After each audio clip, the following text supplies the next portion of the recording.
Good. How many people are interested in doing cigars and beer? All right, just the beer. Just the beer. Am I treating? You're gonna put me on the spot like that? Wait, Bitcoin's up to what today? If it's over 40,000, I'm treating. All right. Ready to crank? Yeah. All right. Close myself. We're gonna make ourselves. You can jump back over there. Give Tim. Awesome. All right. Yeah. Thanks, everyone, for coming out. I see some familiar faces, so I'm excited to get into it.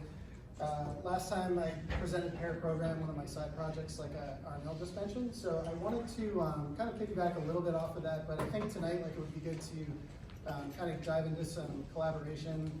A little bit of a slide about me, senior engineer at a health tech startup, fully remote, based out of Silicon Valley.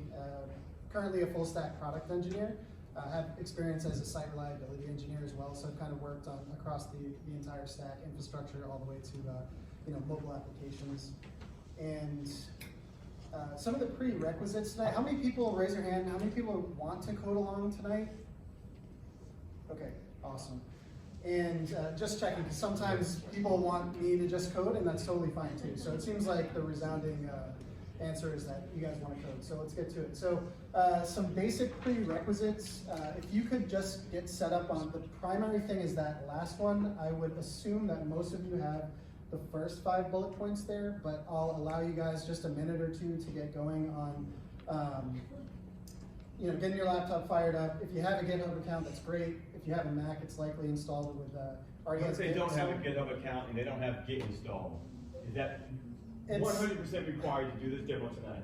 I wouldn't say it's 100% required. I would definitely say it's helpful. I'll give you a link to a post that you can kind of follow along with, but we'll do it live. And if we have questions along the way, I know Ali was nice enough to volunteer to kind of go around and help people out as well. And Cliff, myself, we have 2 other. Yep. Josh and so how many people don't have GitHub or Git on their computers that are following along? Okay, we have a couple. Okay, great, no problem. That we do? If you do not. I do not. Okay, no problem. So we don't have to have Git installed, like Arnell alluded to.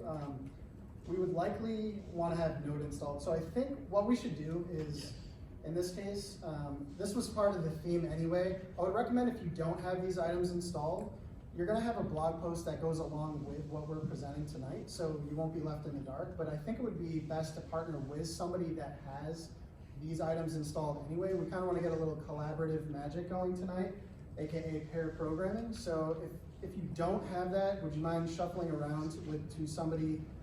If you could raise your hand that you don't have those items set up and that you're looking for somebody, and that would be helpful to partner up with somebody else. So Tim, I'm going to do it one other way, actually. I'm going to do it one other way. If you have, everyone attention, if you have Node.js and GitHub installed on your laptops, raise your hand. So now, if you don't, keep your hands up. If you don't have them installed, go sit next to one of the people with their hands raised.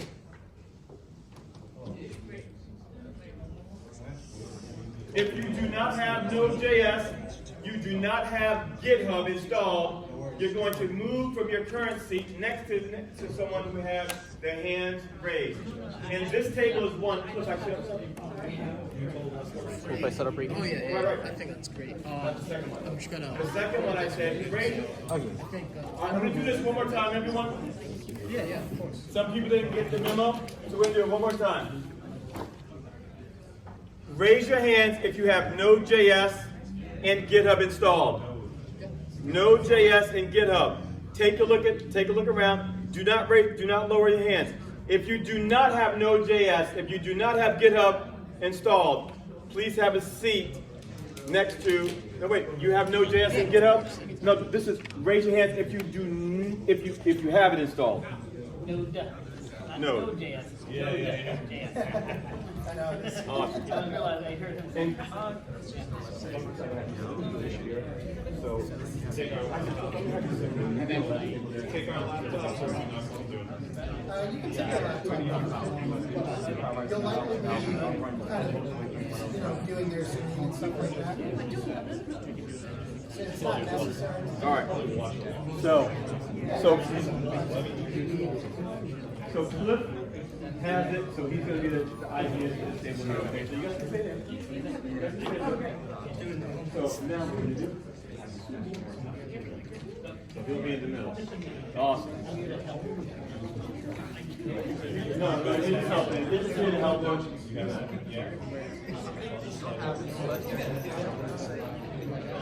Yeah, but you can still, if you want to slide over, you can hit your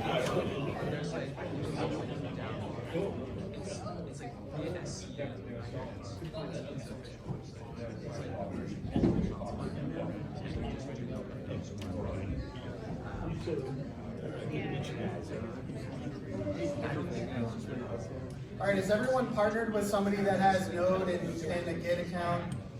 Does everybody, seems like we're all good? The next step that might take a minute to do is getting set up on OpenAI. It's going to be a necessary step in order for us to actually communicate with the OpenAI API, so we do want to do that. Only one person, whoever's, we would call it driving, whoever's the one writing the code would need the actual API key. So what you'd want to do is go to openai.com, and there's a tab called Developers, and it's going to be under API Reference. And let me do this from just to start.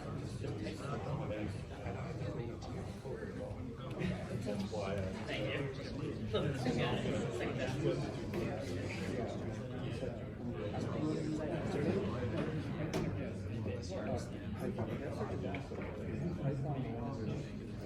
Yeah, so just to clarify, so what you guys want to do on OpenAI is you'll go to openai.com, and there's a developers tab. If you just click any one of those, click like API reference, if you're not already logged in, it's going to prompt you to either log in or sign up. So what you can do is you can click sign up. If you have a Google account, it should be very quick to go through Google SSO.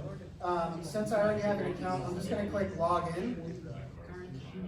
And actually generating the API key that we're going to need for tonight is very quick. So once we get logged in, I'll show you guys here.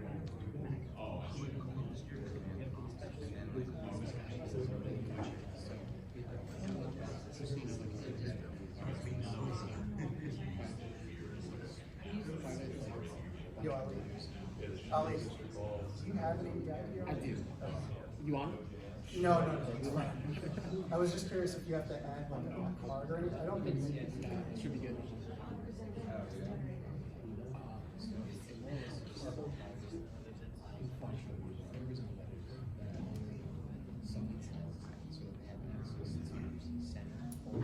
Does anybody need more time for the OpenAI API key? Yes, so let's do like this. How many people are still trying to install Node.js? You still need to install Node.js. Raise your hands if you still need to install Node.js. We have one hand here. So I would say if you're with somebody that you're following along, like if you're just tagging along with somebody that has it, you don't need to install Node. All right. Chadri, are you in the middle of installing it, or you haven't started? How soon? So everyone who's trying to follow along needs to do it on their laptop.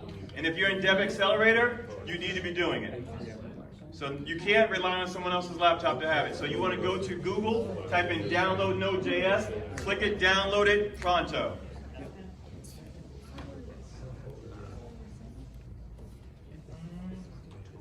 We're going to get underway with the actual coding in about 5 minutes.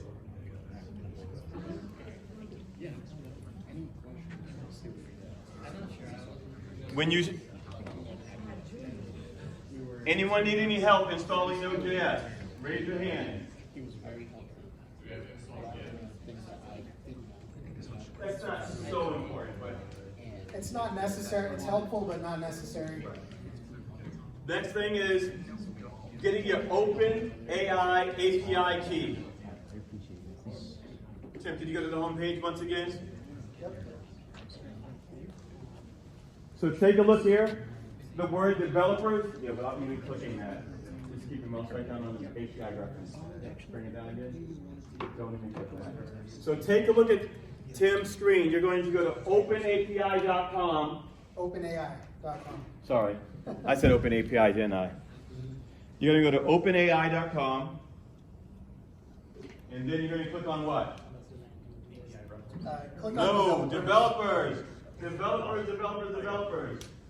then you can click on technically any of those, but we're highlighting API reference.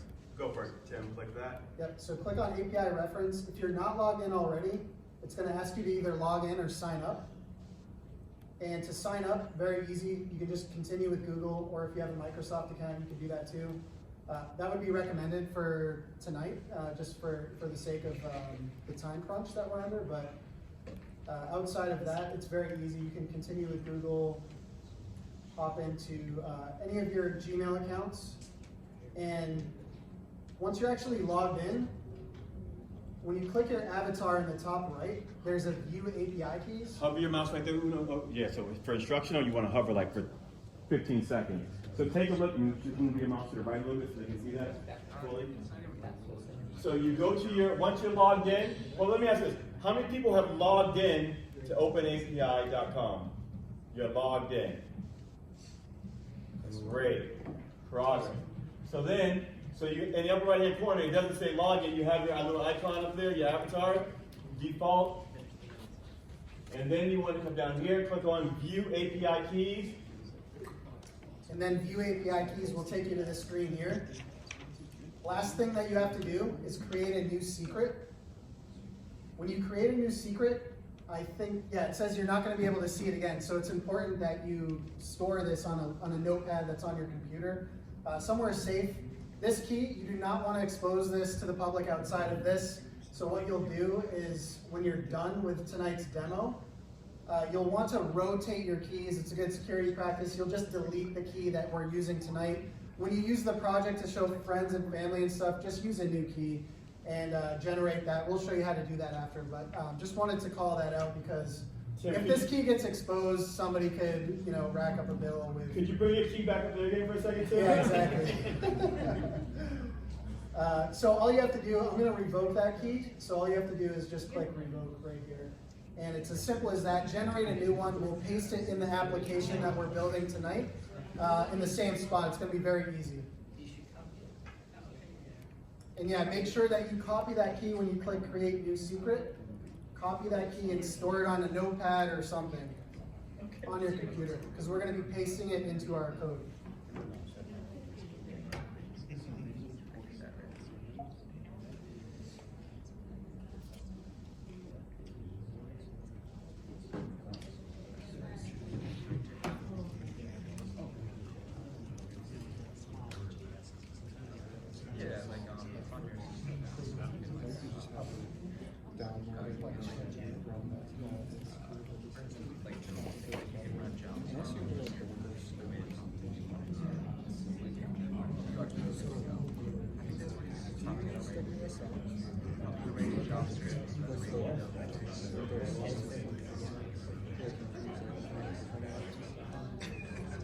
Anybody need more time on the API key portion?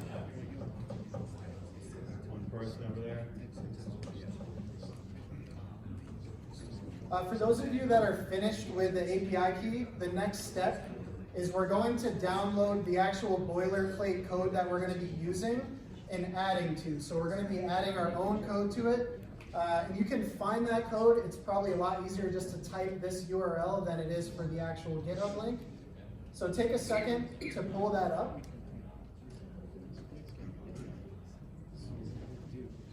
If you're familiar with Git, feel free to clone that locally to your machine. If you're not familiar, we'll take a step after that and then show you guys how to get the actual code onto your computer.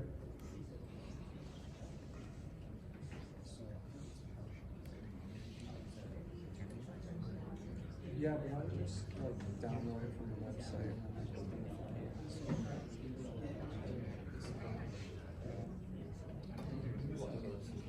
It might. Yeah.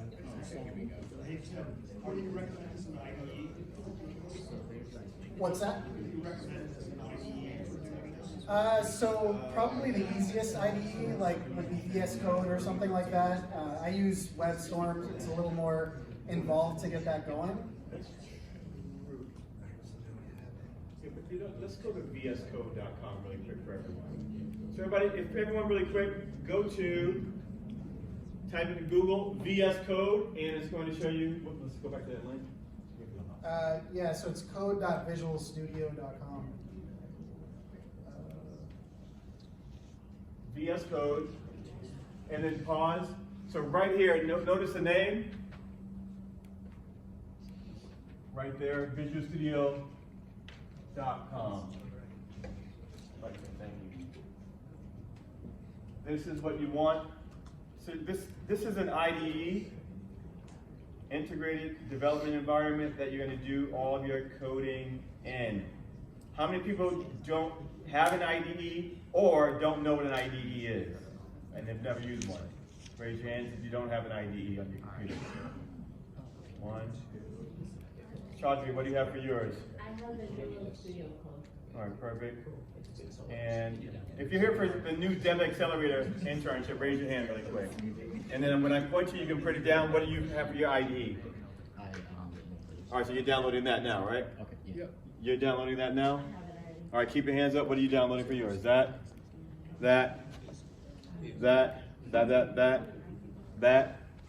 Awesome. Good stuff. So let's download that, get it installed. It should take you about 3 or 4 minutes to do that.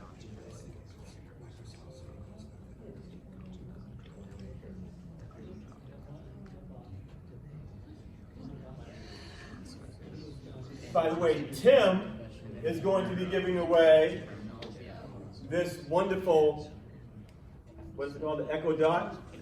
The Amazon Echo Dot. When I was there last summer, I have more Amazon gear and stuff in my house tonight.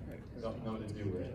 But someone here is going to walk away with an Amazon Echo Dot, which is worth $50.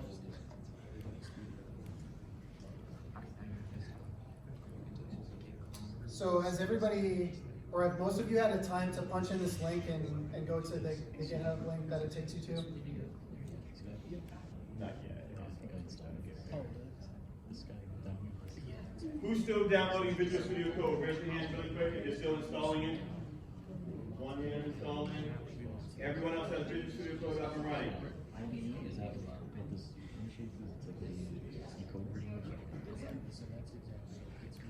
Almost done. 95% of Visual Studio Code.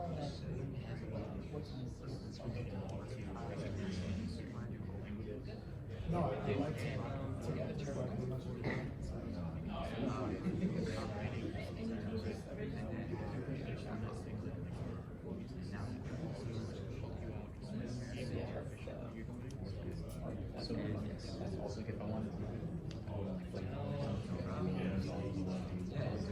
All right, so now, next step, everyone, type in this URL if you have not done so yet. And you should type this in even if it's downloading in the background. Okay. Yeah, so this is our GitHub link to the boilerplate template we're going to be adding to tonight. So it's important that you download this if you do feel like following along. And there's really 1 or 2 other steps after this, but we're basically about ready to code. And I'm going to say one other thing. So at this point, Tim's going to move at a pace, and we're not going to stop if someone falls off the bus.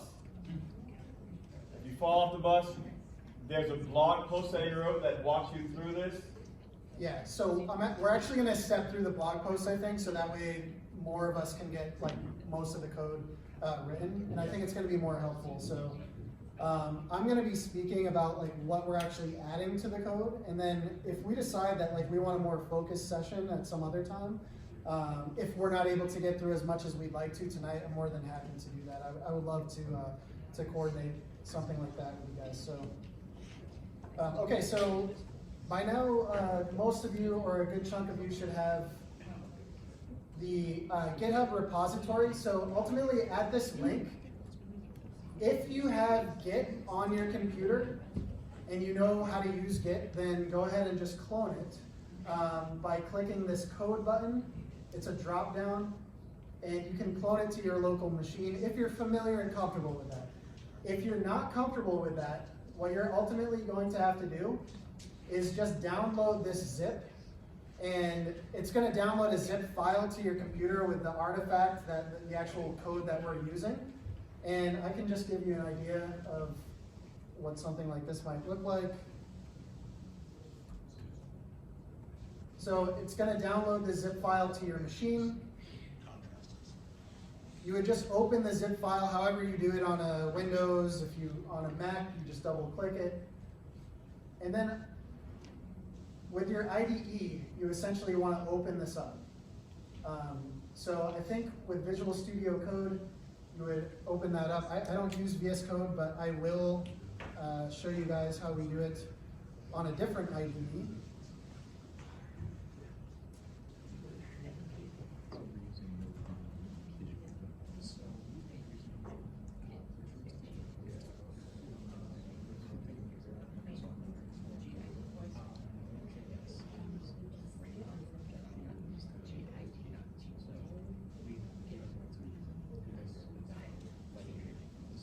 So I'll give everyone a couple minutes just to get the code downloaded.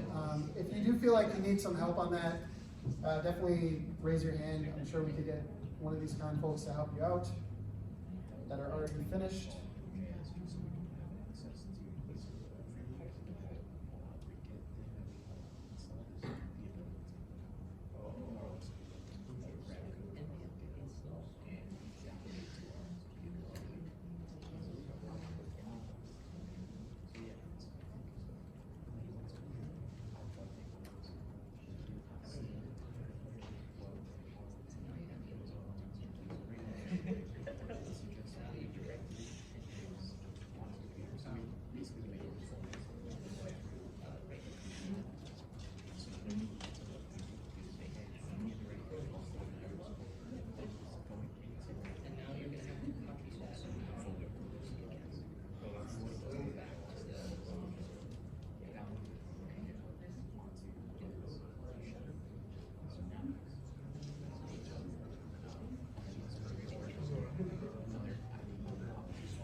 I don't know, because like you can explain it in a way that makes sense to me. So I feel like if I tried to explain it, I wouldn't know what to say. All right, so the last thing after you've downloaded the code, the boilerplate that we're using from GitHub, the last thing that you'll have to do, and this is, we're going to start coding from this point on. So again, if you didn't have the time to get set up, just hit me up on Twitter, reach out to me after this presentation. I would love to sync with you and actually help you through this, because I think this is it's a cool project and it's a good way to dabble in some AI as well. So go to codesnippet.io, that's my blog. The very first post, this OpenAI chat API tutorial, is the one that you're going to want. This is essentially what we're going to be building tonight. And we already have some boilerplate code that we've since downloaded a little bit earlier, and we're going to step through this.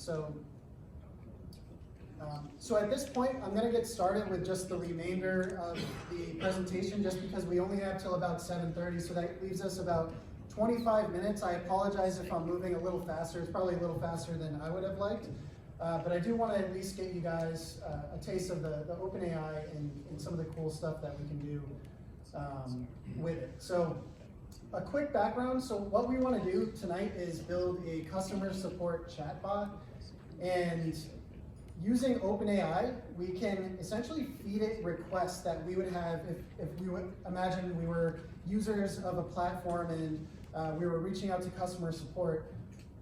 We can use OpenAI's API to almost mimic like an actual customer support representative.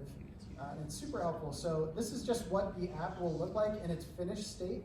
And so to go ahead and get started, what I'll do is I'll hop over to our template. So basically the way that the template's laid out, we have a client and a server. So this is a fairly common pattern for setting up a code base. It's not the only way to do things, it's just a common way of doing it. But you have your server, which is where all your business logic lives. It's where, you hear the term API, that's where, your APIs live. And then the client is generally the front end or the user interface that your users actually interact with.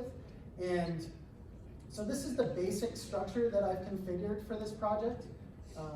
Don't worry so much if you don't understand every single detail about this project right now, but I do want to just make sure that I'm at least giving you a high-level overview given the time that we have. So one of the main things that we have here is this main.js file. This is where we actually have our server we spin up an instance of Express.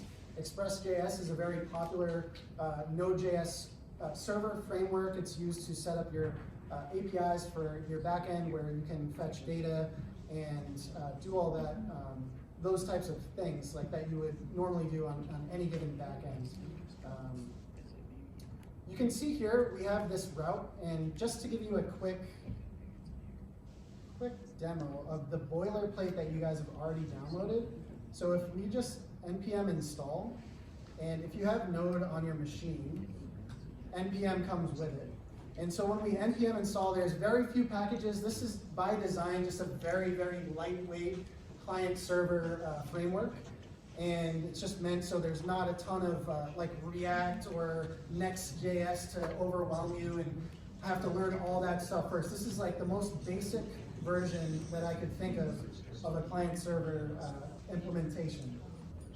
So after running npm install, now all of our dependencies that we need to build our project are installed. Those dependencies are outlined in our package.json. There's only a few of them, and they're outlined here. And ultimately, after we've installed our dependencies, we have a command called npm run dev. That dev command is actually in our package.json under the dev script.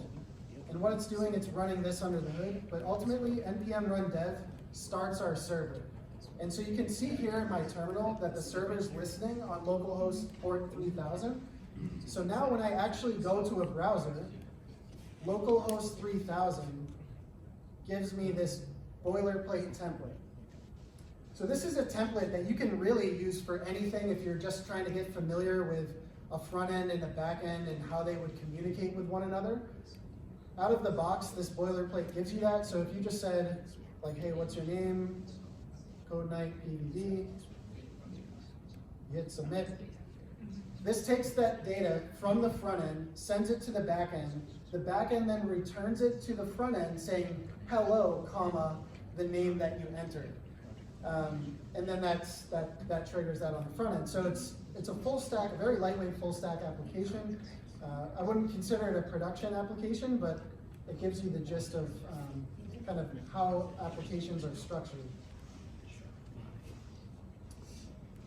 So what we want to do next is we're just going to dive right in, just again, given time constraints. The first thing that we're going to do is we're going to locate this code snippet in our main.js file within the server directory. So it's going to be under the server folder and then main.js. And we're just going to delete this. We're not going to need this here. But ultimately, it's just that API endpoint that isn't really useful in our case right now, since we're going to be making our own.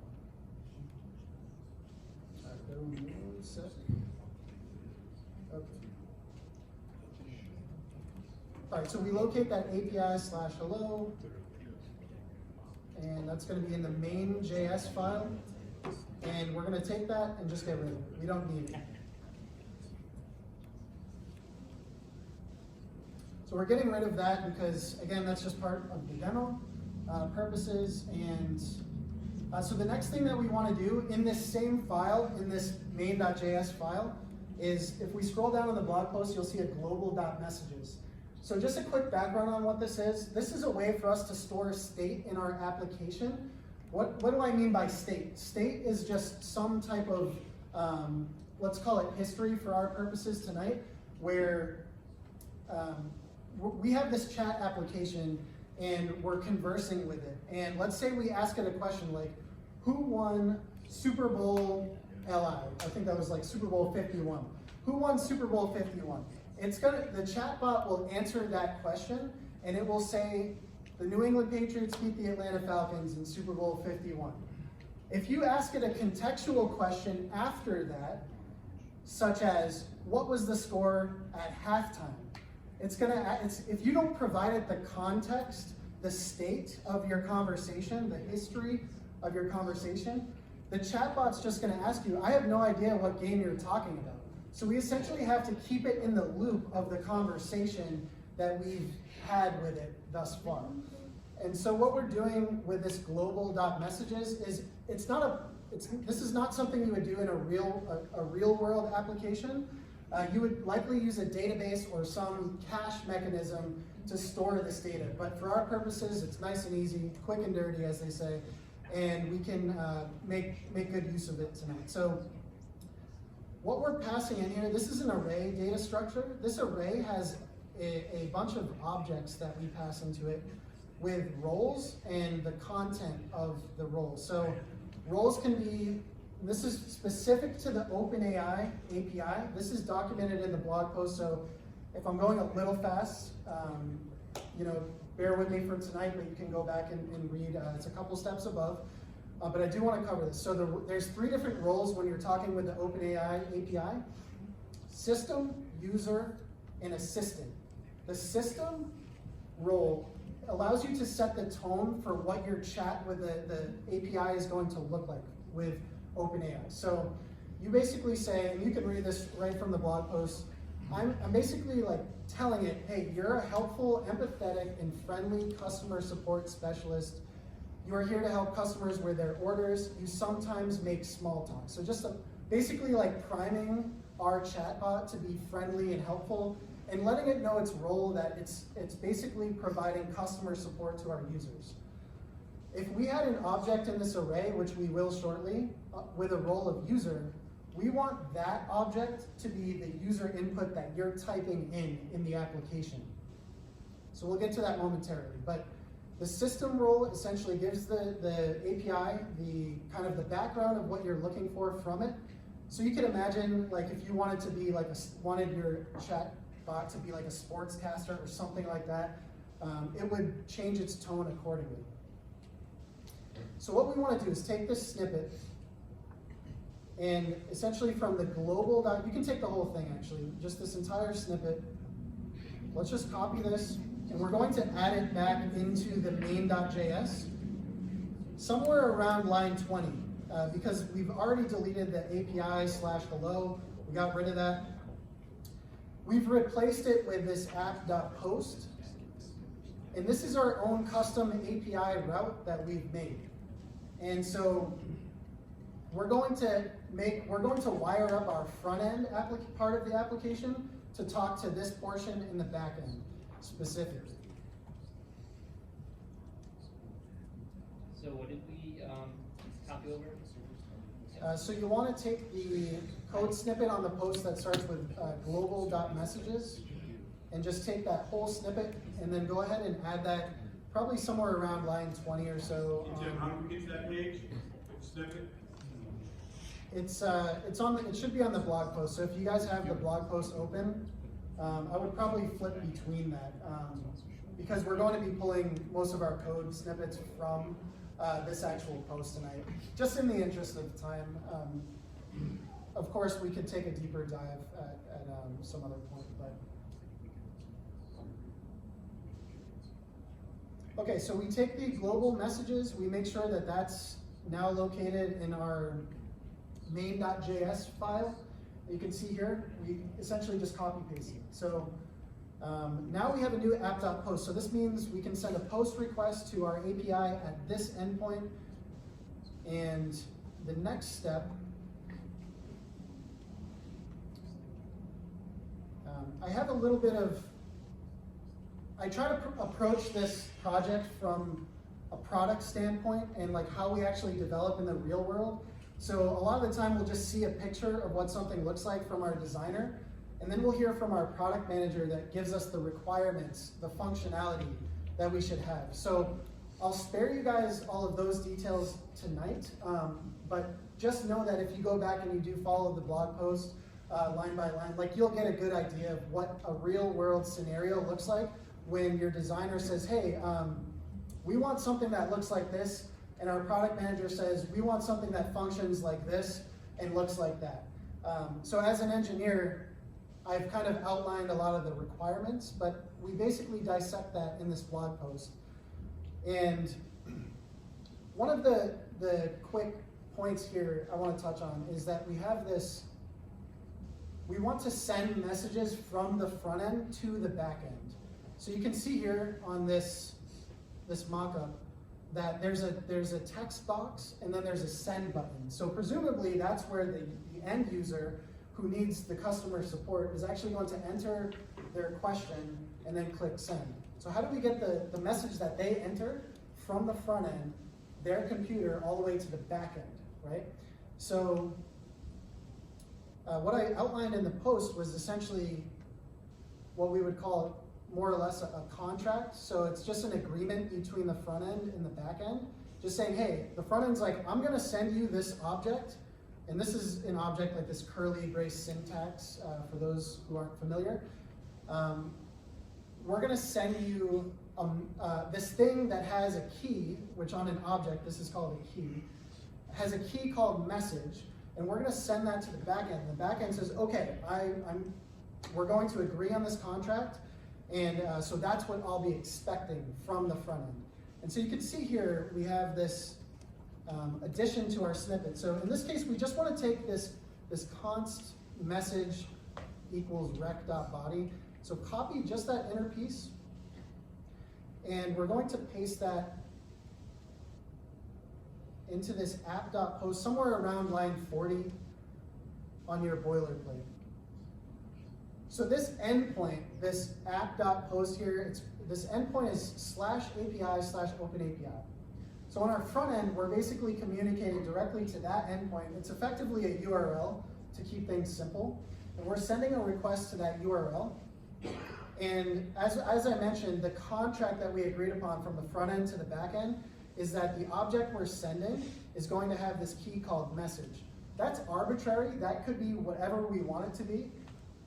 In this case, the idea is we want to keep things as descriptive as possible, so for other developers, they see that and they're like, oh, okay, it's a message. And in the given context, they understand what a message is. This snippet with the various objects with the roles, I kind of already covered this, but this is just showing like, hey, we have a system, a user, and an assistant chat message. So I won't dive into that since I already did. So the next thing we want to do, we're continuing to wire up our API. We have our API in a state right now where we have the ability to accept a message from the front end.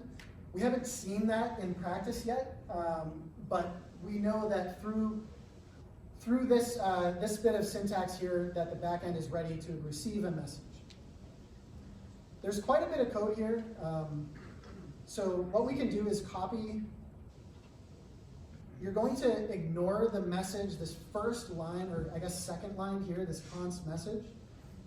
We're going to take everything from this comment, this store user message and global message state. So let's take the code from there all the way down. And then we're going to paste that into our endpoint. And so when I paste it, I'll walk us through it.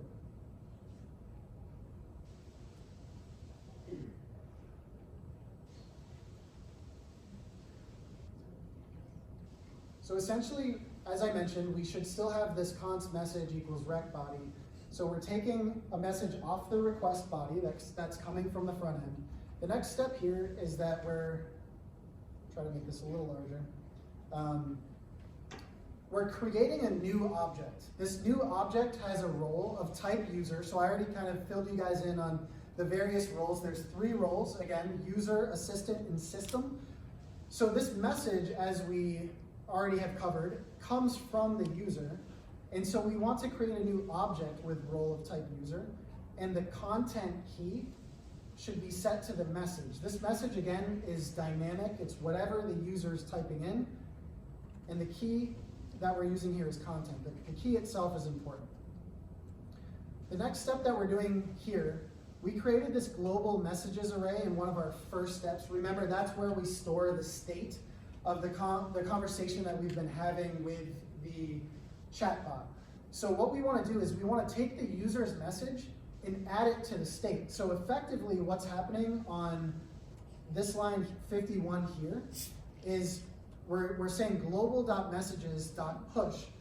.push is an array operation. So when you have an array data structure, when you call .push on an array, it essentially adds whatever you've told it to push into the array. So effectively what's happening is we have these two objects here already in global messages. We push the new message that we've just created, and it's adding the user's message now into this global state. And so as you can see, we're essentially building up the conversation. So one step at a time. By the way, you do not want to add that manually like I just did. I'm just trying to illustrate kind of what's happening under the hood. The next step is what we're doing, and this is kind of the crux of what we're really doing with the application here. And so we're essentially creating an API request from our back end. So this is what's considered to be an external API request. And using JavaScript's fetch functionality, we're basically creating that request to this endpoint. And you can see the endpoint is api.openai.com/v1 chat completions. If I open the documentation, and it's already in the API reference of the OpenAI website, if I click on chat, the first thing that we see here, again, this is all in the blog post, so don't worry about following to the T right this second. This gives us essentially the spec, like how we can communicate to this API. And so you can see there's a couple parameters that we need to provide, two of which are required. So this looks familiar. This is what I was just showing you that's in our backend. But to send a request, we have to essentially populate these items. There's two required fields, one of which is the model. So when you've heard of ChatGPT or GPT-3, GPT-4, those are the underlying models that like the actual ChatGPT application are using. So what we'll be doing is we'll be specifying the model that we're going to communicate with, or that the ChatGPT API will be using. And then this messages array. So that kind of takes us back to the global.messages. The messages array is, so that the description that they have here, it's the messages to generate chat completions for in the chat format. So not going to dive into this, but if you click through to it, this kind of gives you the whole spiel that I gave you about the system, the user, and the assistant type of messages. Okay, so only two requirements to communicate with OpenAI's API. I guess three because we had to generate our API key. Hopefully you all have that. If not, I'm gonna show you how we can get that set up. So the next step, what we have here, we have a fetch request that's going to an external third party, which is OpenAI. This step here is very important when talking to secure APIs or pricing-based, cost-based APIs. This is where we're going to use that API key that we generated in a previous step. We won't do that right this second. The next bit of code here is the request body. So we're essentially, this is what I was just mentioning. We're specifying the model that we're going to communicate with. In our case, I have access to GPT-4. We don't have to use that because it's not publicly available. But what we can do is type in, and I'll leave this for a second. So you'll want to type in under the model, GPT-3.5-turbo. That's a publicly available API. As long as you have generated an API key, we should be able to communicate with it without problems. And I forgive me because I think my code snippet did have GPT-4 there. So if you guys already pasted this, then just make sure that you update it to this value. The next parameter is that messages parameter. So again, global.messages, we're just keeping the chatbot in the loop. We're just giving it the state of our conversation. So it continues to know, and you can ask it contextual questions, like about other parts of your conversation. And max tokens, we won't dive into this now. It's just an additional parameter that you can pass. Not important for our purposes at the moment. I'll kind of glance over this. Basically, this is just saying if we send a request to ChatGPT, or it's technically OpenAI's API. So if we send a request to OpenAI, then in the response is if it fails, what we want to do is inform the front end, the user essentially, what went wrong in some type of way. And so that's essentially what's happening here. It's a bit of error handling. After this part, we're handling the success case. So we know if we've made it past this block of code that we must have had a successful request. And so what we want to do is parse the request. The response from the API request that we just made up here. So from this request, we can take the bot's answer, and the answer itself lives at this strange bit of characters that you see, data.choices, 0 message.content. If you already have experience as a developer, this might look familiar. If you don't have so much experience, this might look like craziness. Ultimately, what we're doing and I'll kind of illustrate this in another screenshot, the response that we're getting from OpenAI's API has the data that we want in this object. But to access this object, we have to traverse through the different fields on the object itself. So if you remember, it was data.choices. That's right here. We're at line 5. Then we're going to take object 0, which is the first object. It's 0 indexed. We're going to take the first object out of this choices array. We're going to access the message key, which is line 7. And then because message on line 7 is yet again another object, what we want to do is take the content out of the message. So it's data.choices.message.content, or data.choices0.message.content. That might sound like a lot, but that's kind of the method to the madness of how we're actually getting the response from the chatbot that we actually care about. Because most of this other stuff for our purposes, like the created, the object, like we don't care about any of that for building our MVP chatbot here. So moving on, essentially that's our backend API. There are a couple quick things that I do want to just cover, just to close the loop on our server side. As we created the user message object above and added that right below it to our global.messages array, we're doing the same thing with the answer that we get from the chatbot. Because again, we're building up that context, keeping that history of the conversation. So we're doing something very similar, creating the bot message, but as you could probably guess, the role is now assistant. It's no longer user because this is what the bot is saying in response to the user's request. And then we're adding it to the global messages array.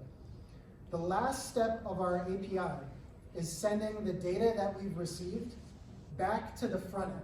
So we've done something with the data here, a very minimal amount of processing, which you can see here. We've essentially plucked the answer from the bot out of the OpenAI response, and then we're passing it to the front end here. So so that's essentially it on the back end. And I know we're kind of speeding through this, so I appreciate you guys bearing with me. The next portion is we're going to wire up the front end. Okay, we're definitely not going to code all this either. HTML is notorious for being hard to do, especially in front of a crowd. So we will want to copy this I've added a library called Tailwind CSS. This is a great hack if you feel like you're not the best like when it comes to actual like design and just like a good looking UI. This is a great library, very popular, gives you a great jumping off point for styling your website very quickly and efficiently. So I've already wired up the boilerplate that we're using tonight with Tailwind CSS, so you don't have to do that. But what we do want to do in this step is take this, so under the setting up the front end, we're going to take that whole snippet from the main tag all the way down to the closing main tag, copy that, and then we're going to open a different file. So we're no longer in the server here, we're going to be in the client. So the client directory is what houses all of the code for our front end. And there's an index.html file. This is effectively the application's entry point from an end user perspective. So when they visit your website, odds are they're viewing like the initial index.html. There, in here, there's a couple of code comments on line 17 and line 30. In between those comments, there's two main tags. Those are part of the boilerplate that we don't care about. So we want to delete that. And if you still have the other stuff that we just copied on your clipboard, what you want to do is just paste it in here. And this will give us essentially like the UI that has the input where the user can enter text. And maybe just to illustrate that, let me close some tabs here.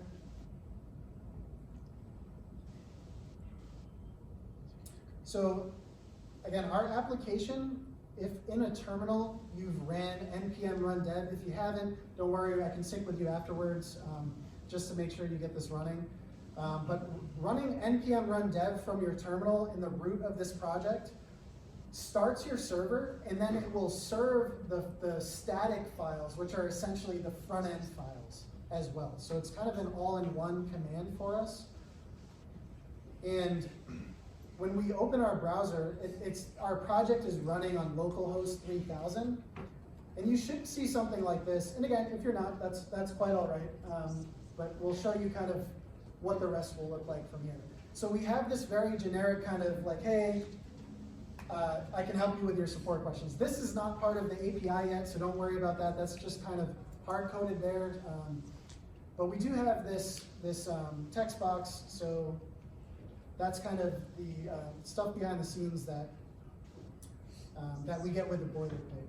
So we won't dive too much into the HTML, but just trust me in that it's wired up to talk to the backend for the most part. At least the building blocks that we're going to need are in place. We are going to be adding some front-end logic here in just a moment. Okay, the next step that we want to take in the client folder, there's an app folder within that, and then there's a file within the app folder called index.js. There's some boilerplate code in there. We're not going to need any of it, so make sure you just delete all of it. So again, that's client app index.js, and just delete everything from that file.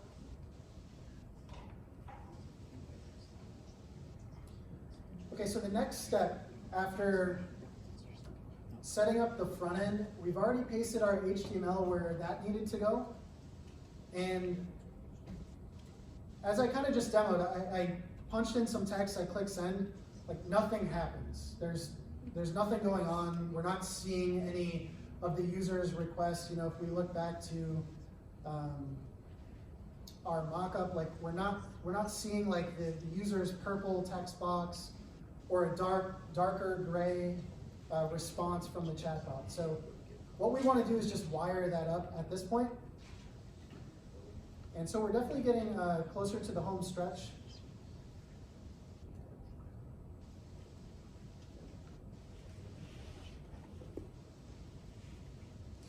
Okay, so after the HTML, there's this bit of text here that, let's see, it's a simple HTML. Yeah, we can essentially ignore this text. This is more or less just telling us like kind of So I'll kind of spare us on this, but the quick rundown is that we have the input for the user, which is this piece here. A lot of programming is just inputs and outputs. So we have an input from the user, and we'll eventually have an output. So it's more or less just telling us here, we've added an input field, simple HTML form that contains a text area, and that's how we get the user's actual like dynamic questions to our backend. We've already deleted, or we should have already deleted the contents of client app index.js. So below that, you should see a snippet that starts with window.onload. If you're kind of getting, if this experience of scrolling through the blog is somewhat jarring, I hear you.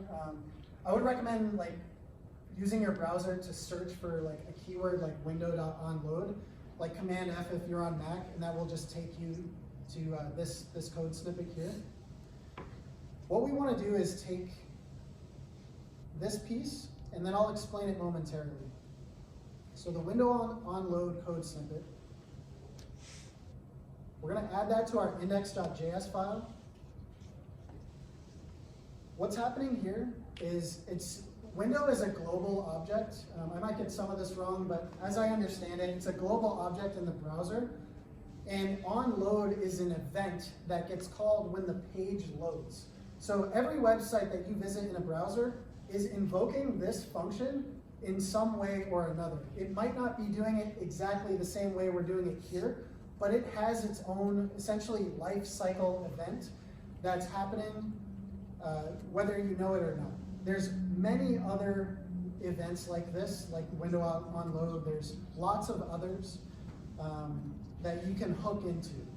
And so those are essentially considered like browser APIs, a way to interface with the browser itself. So a quick rundown on what's happening here is that when the page loads, we're taking the form that we created, that text area that the user can enter the input in, we're getting it by its ID. And illustrating that very quickly, the form itself has this property called ID, and the ID name is prompt form. You can see here we're getting an element by its ID, the ID of which is prompt form. So that's a way for our front end to essentially like say, okay, so I'm doing something with this form, let me get that.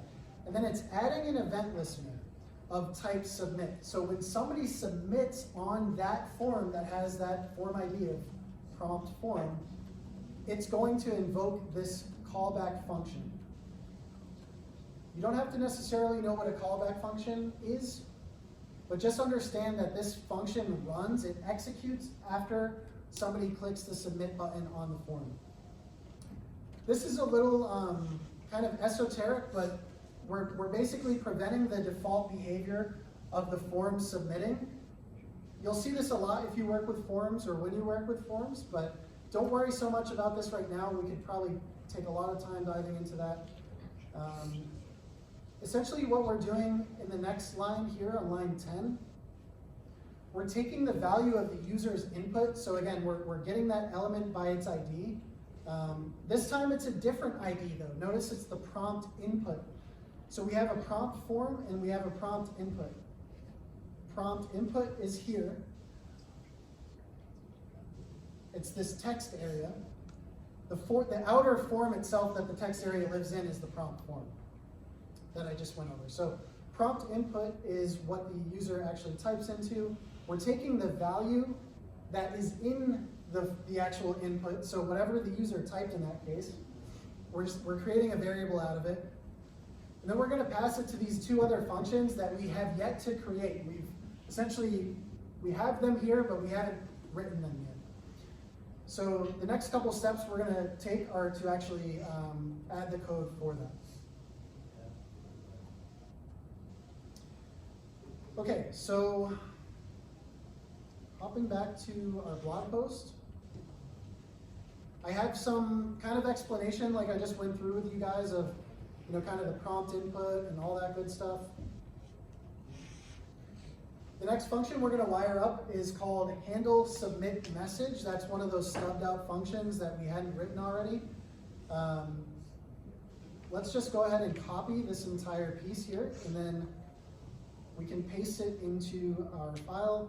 It's important to make sure that it's not like inside here, this window on load. Like, you don't want to paste it here. You want to make sure that you paste it outside in the outermost scope. So you can do anywhere above or below, and we should be okay.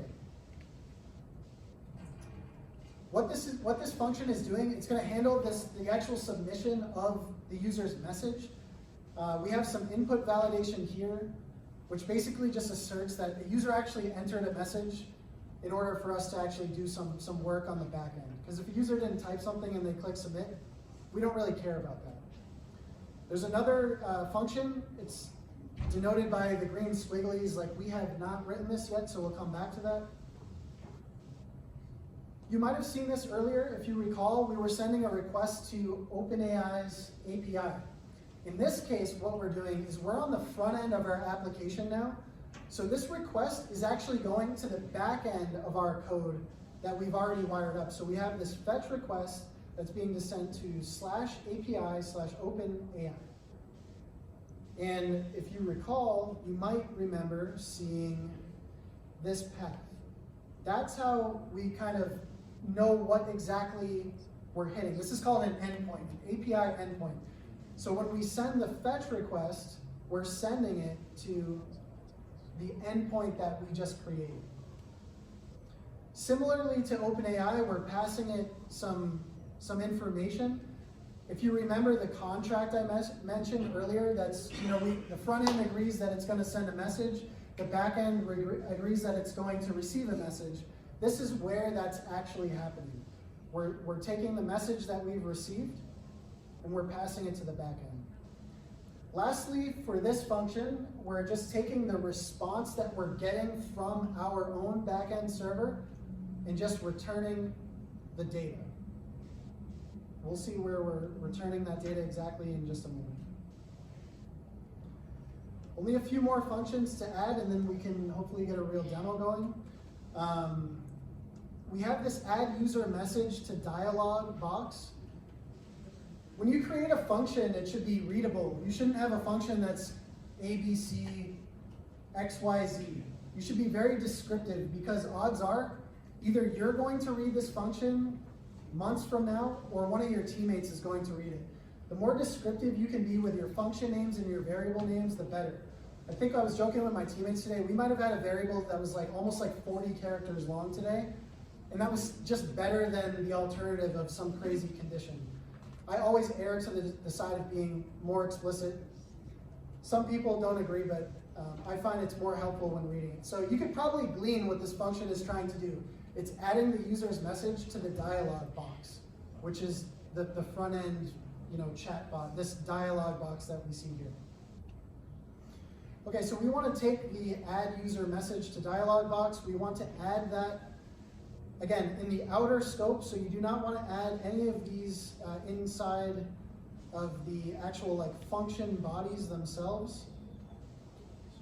So you'll want to add them, when you paste, give yourself some space above and below to paste the next items. Not a whole lot to talk about here. Essentially what we're doing is we're creating what's called an LI, or I think it's a list element. So when you see an unordered list on a front end, it's got bullet points. Essentially what those bullet points are attached to, those are HTML LI elements. It's kind of a mouthful, but that's essentially what those are. So we're creating an HTML element that we can manipulate behind the scenes. And we're calling it user message. Next, what we're doing is we're taking the user message, and we have CSS classes that we're going to add to that HTML element. So this is where we get our styling from to make things look nice and pretty. These styles are specific to Tailwind CSS. If you didn't have Tailwind, you would have to define these styles on your own. It takes a lot of time. A lot of thought has to go into styling and creating a great CSS library. This is why I lean on Tailwind CSS, highly recommended. last couple steps here is what we're doing is we're taking the inner text of that li element and we're setting it to what the user's message was. You can see in this function we have what's called a parameter, and we're passing that parameter into the function, so it's dynamic, so whatever the user typed ends up on this list element through here. The next couple steps, we're essentially taking the, we're getting the dialog box on our front end. We're adding a child to it, so we're essentially adding something within it. And what that looks like, practically speaking, is like this dialog box is this outer kind of gray border. And what we just did is appended the user's message, which is essentially this. This is what the li elements look like. They're styled differently, whether it's the bot or whether it's the user, but those are all li like list elements within the unordered lists that were created. So when you see like an HTML tag like UL and li, that's kind of what we're referring to. Last piece of this function is we're just clearing the prompt. So when a user types in a message and they have something here, when they click send, after they click send, we've already gotten what we've needed. We've sent our request to the back end. We're clearing the prompt so that the user doesn't have to go in and delete the prompt that they just entered. It's just a nice user experience. Lastly, we're adding a loading indicator to the dialog box. You might imagine that it's doing something exactly like that. When the chatbot is typing back to you, we want to have a good user experience that says, hey, a response is on the way. It's just kind of like a nice touch that shows like a little loading indicator within the box. We haven't wired it up. You can see the green squigglies, so we'll do that in just a moment. Only a few more left here.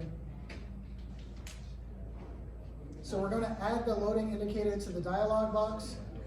This is very similar to the last function that we just stepped through.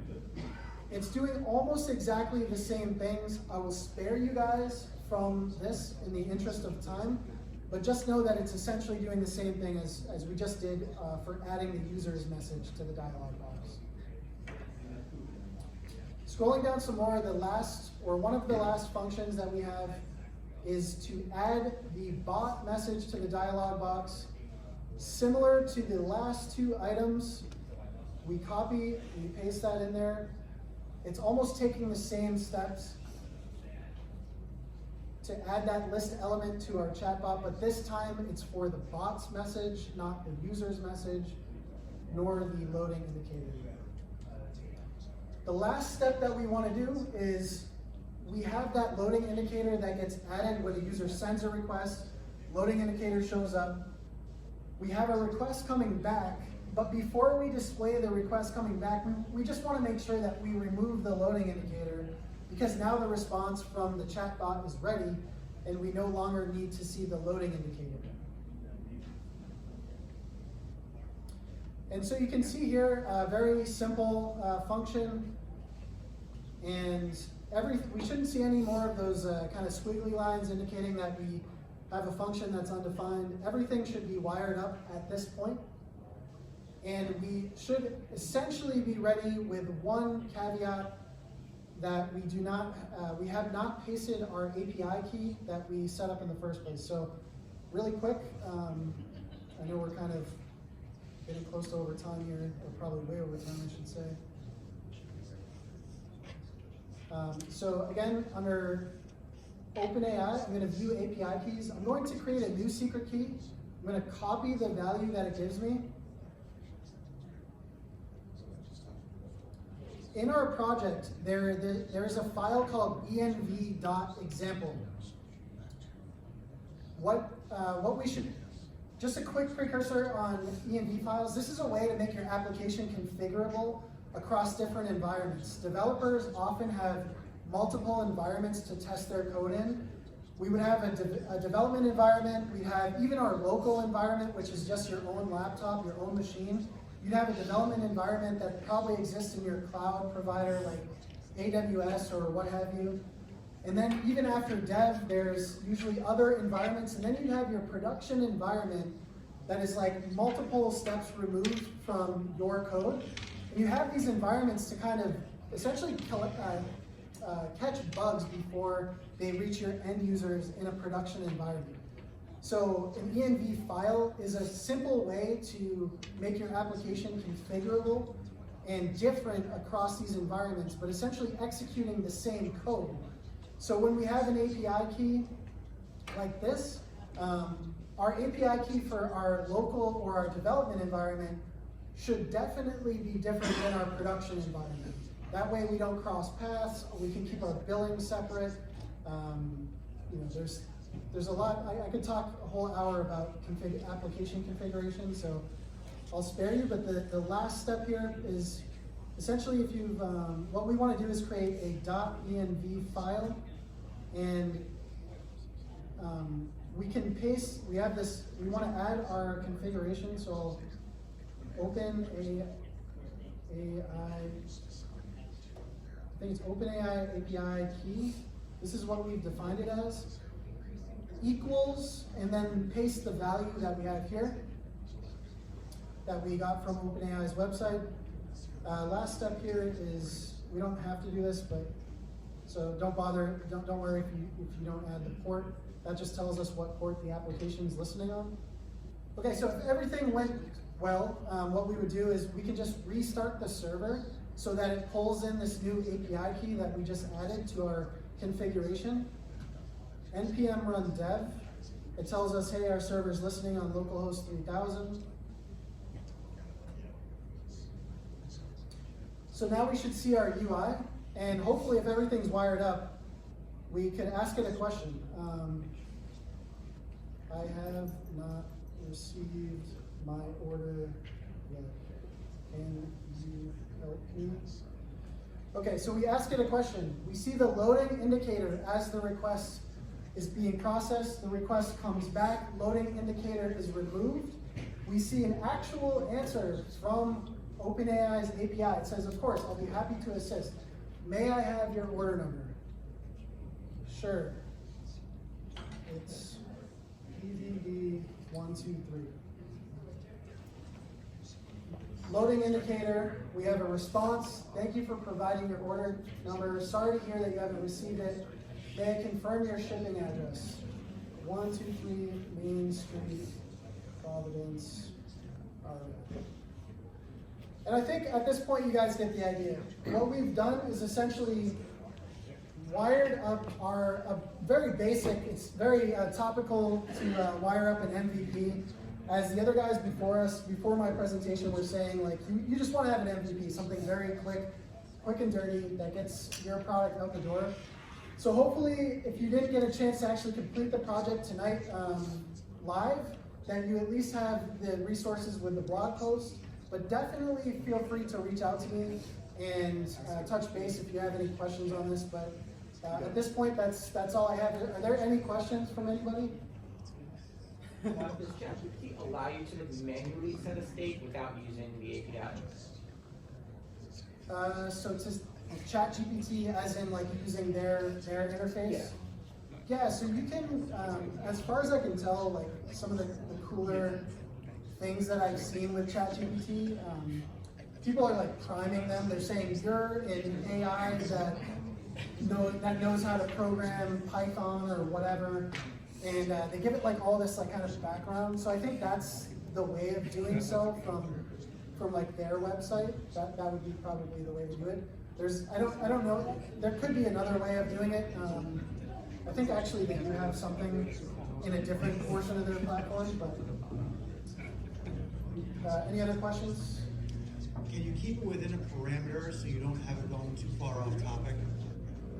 Yeah, so that's ultimately the context that you're building up as you converse with the bot. That's doing a good job of that itself.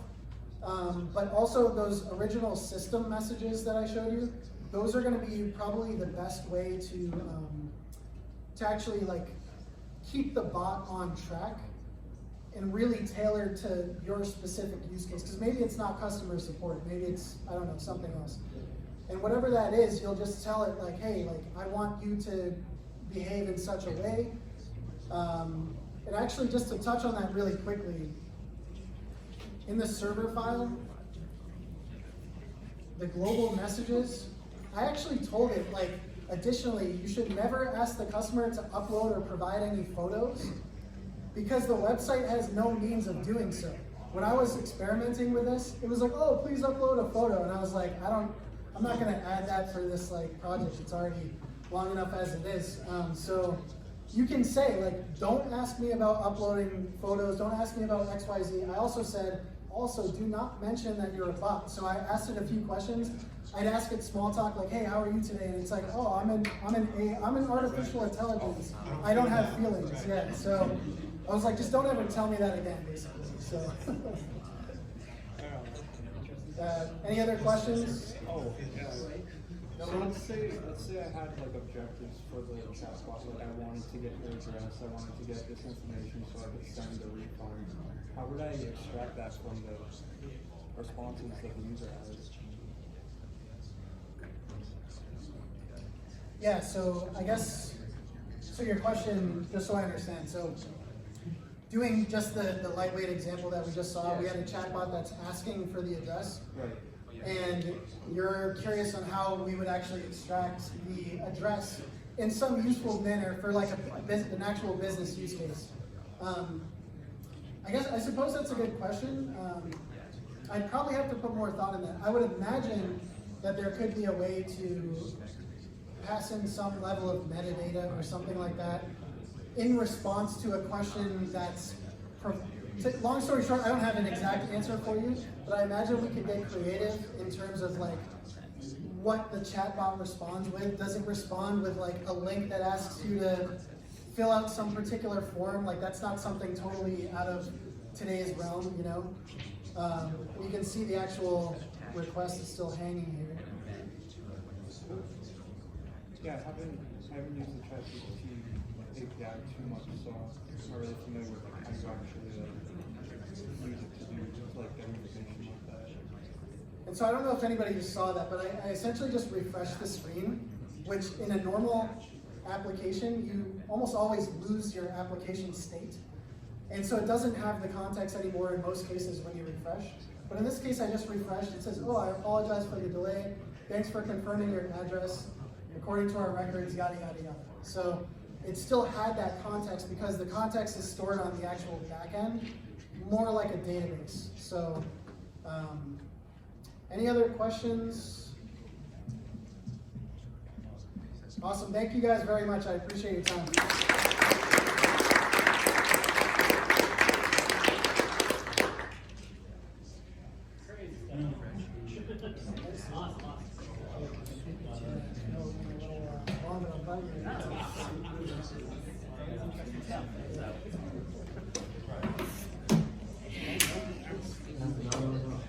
Let's give another round of applause for Timothy. Timothy's here, even though he has a newborn who's what? How many months old now? 5 months. 5 months old, so. He was here last month, crying. Yeah. If anybody remembers. Right up here. Yeah. No, Tim, thanks a lot. So now, so who was able to complete this project? Who stayed with Tim the entire time? Awesome. Oh. Awesome. Very cool. All right, so then how do we determine who gets the echo dot? Wow. ChatGPT pick a random number? Right. Yeah, I think we'll do the random number. Raise your hands once again, and we're going to read off a number, and Siri's going to choose a number. If you completed the entire walkthrough, you're number 1, 2, 3, 4, 5, 6, 7, 8, 9. Wait, you don't have a laptop. 9, 10, 11, 12. You don't get one, Bob. So you have your numbers, right? You heard the number? What was your number? What was your number? 12, okay. So here we go. Siri, talk to us. Pick a number between 1 and 12. That would be 2. 2! There you go. Come up and get your echo dot.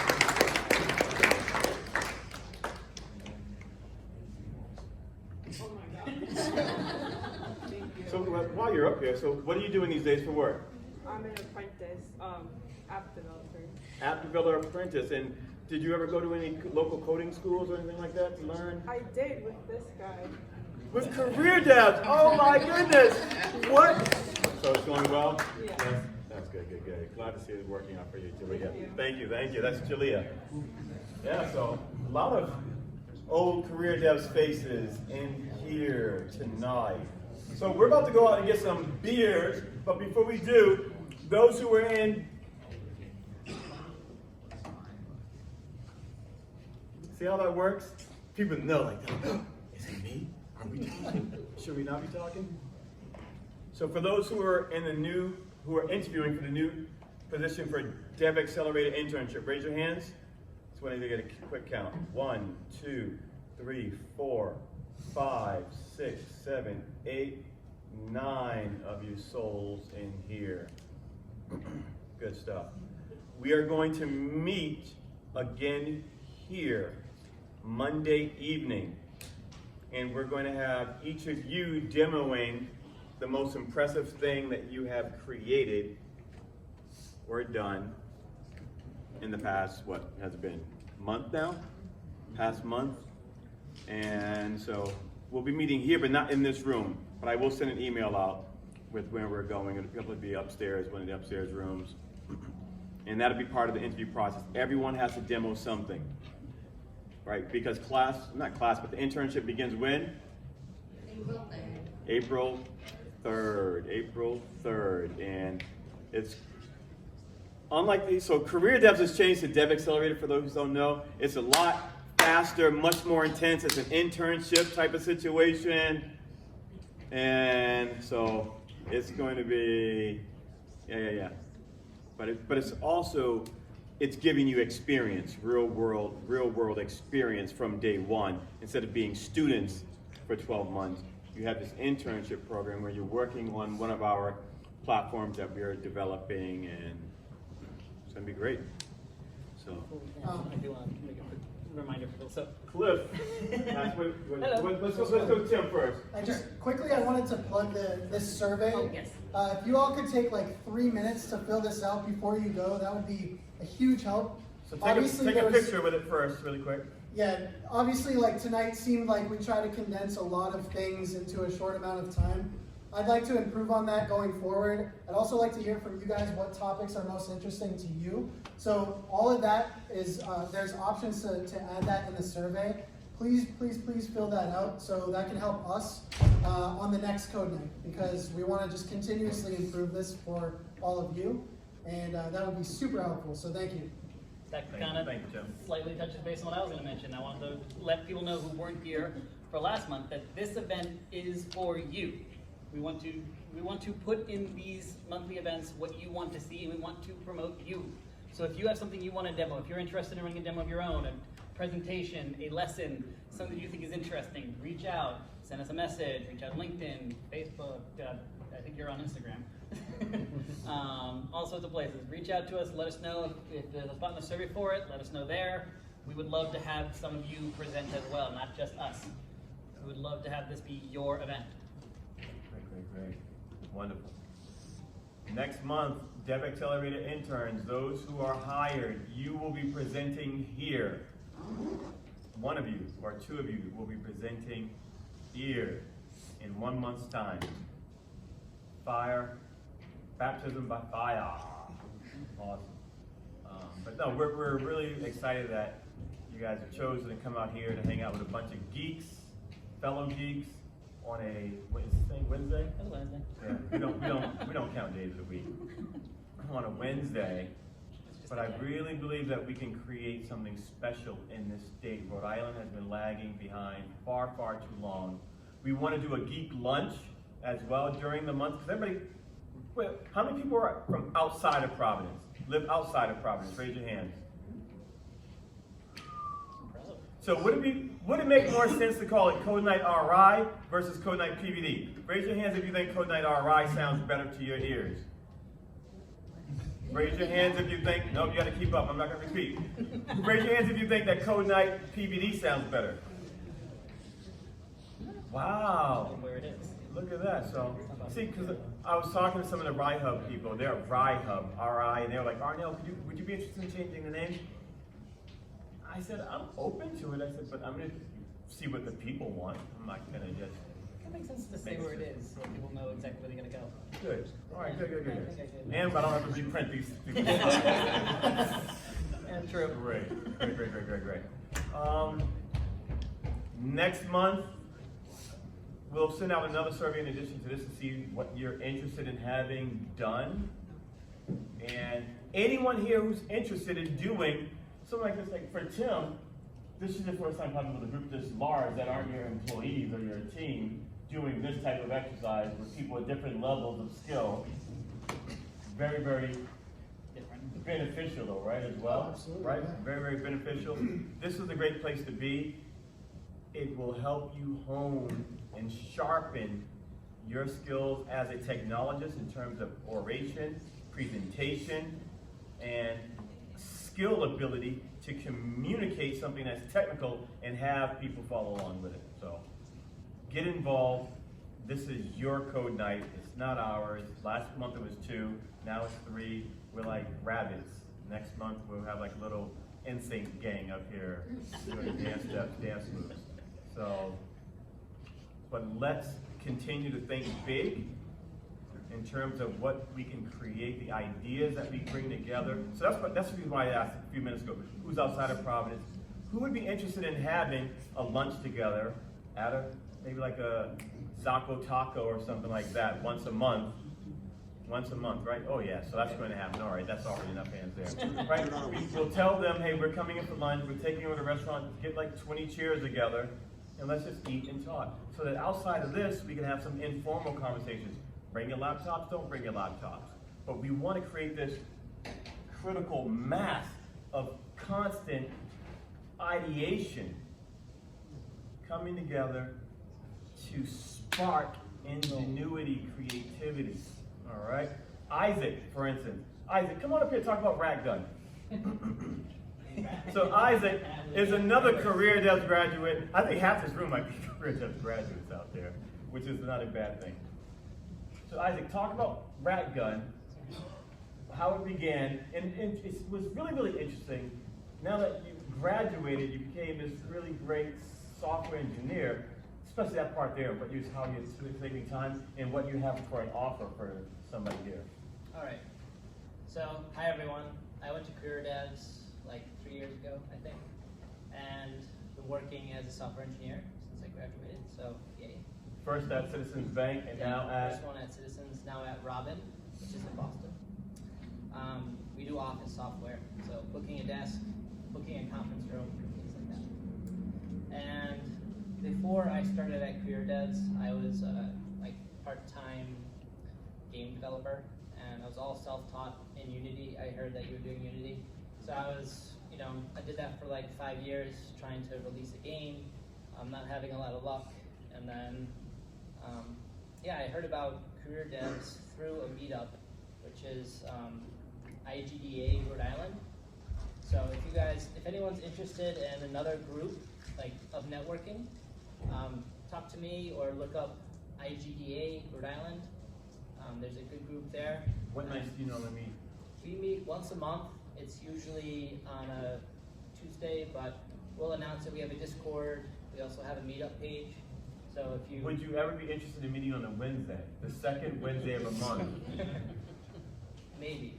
If you want to do a combined meeting or anything, I'm up with that. So I started there, I was just a member, and then, I've been there long enough, so they made me the director.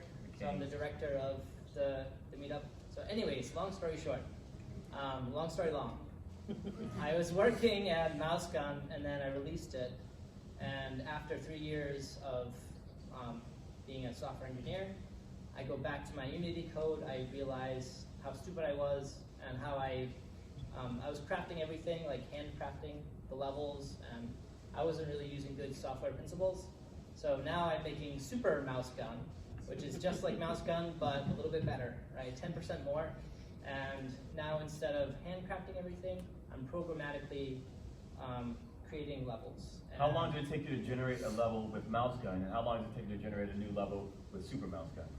So like, it could take a year or a month or whatever, like X amount of time to generate a level in mouse gun because I was literally hand placing it and like pixel by pixel moving it around the screen. But now with code, I can go in, have generated tile maps, and programmatically lay it out based on the size of the like camera that I'm using. So it's all done automatically for me. I don't have to worry about it. I can just hit a button, put in the parameters, and then hit play, and it automatically generates the level for me.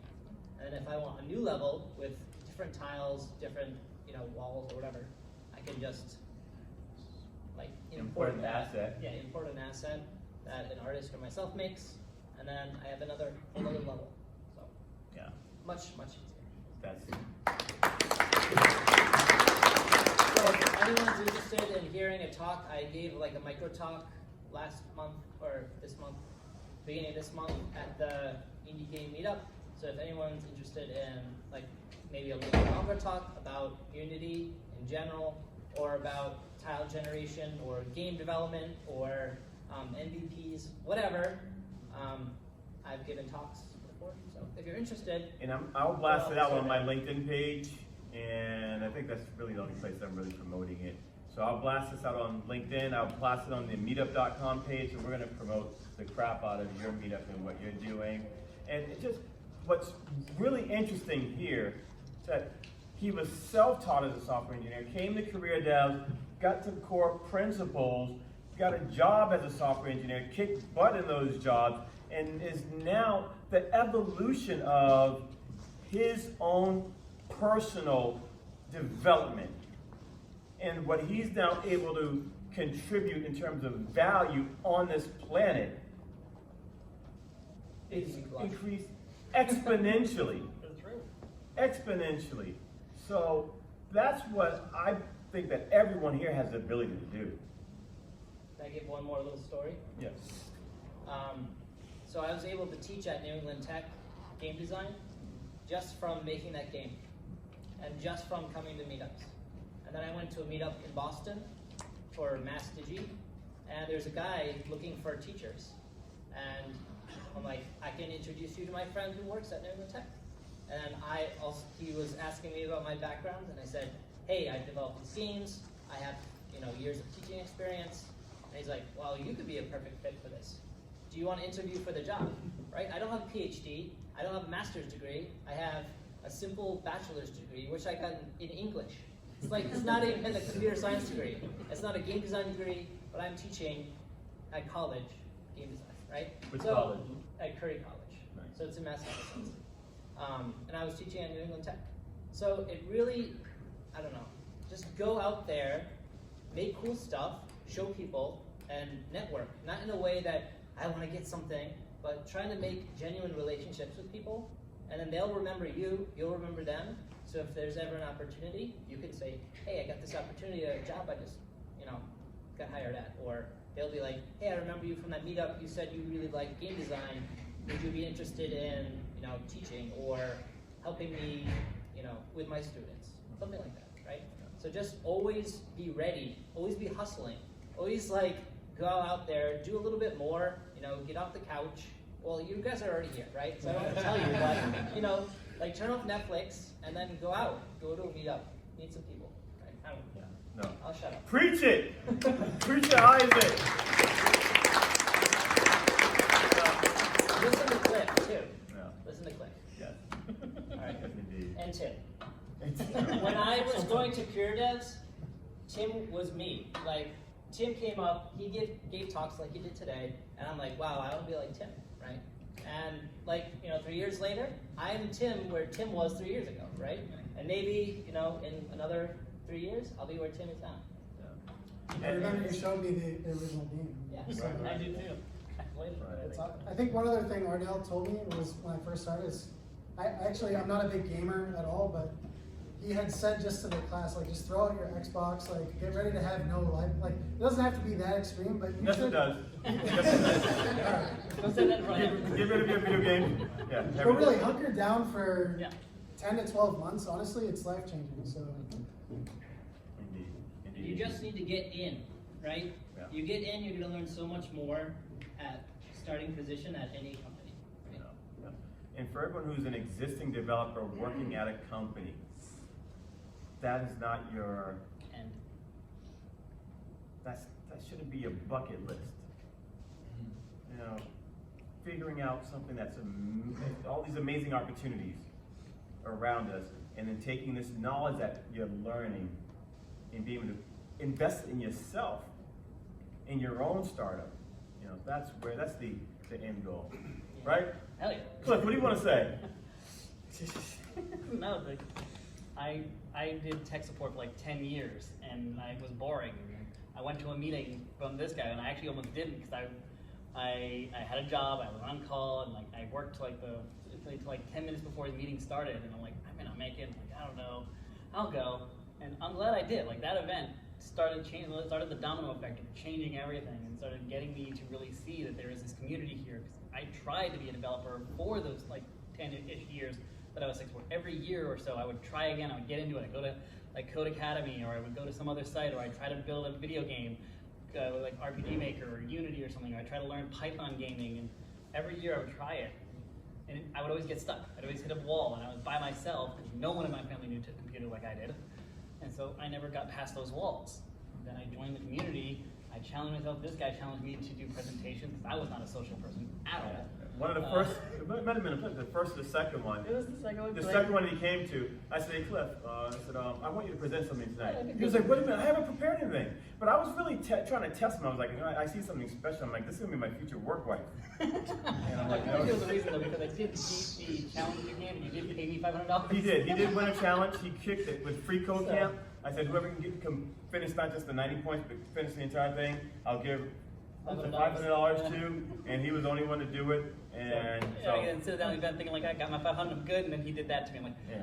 And I didn't think anyone was, I thought those $500 were going to stay in my pocket forever. I didn't think anyone, I was like, it was only a short amount of time to do it. But when he did that, I said, all right, this guy is serious. So in my head, I'm like, that's his revenge, but I'll give it to him. So. I found something I was able to do, something I hated. When I look back, I hated that tutorial. But everyone there thanked me for it, and it was fine, it was good. So just get yourself out there, challenge yourself, get out of your comfort zone, build things, talk to people, and yeah, I'm so much in a so much better place than I was before, and I'm proudly married now and everything, so. Yes.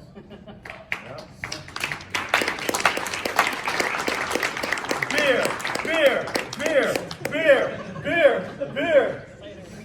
That's it. Any questions? Good.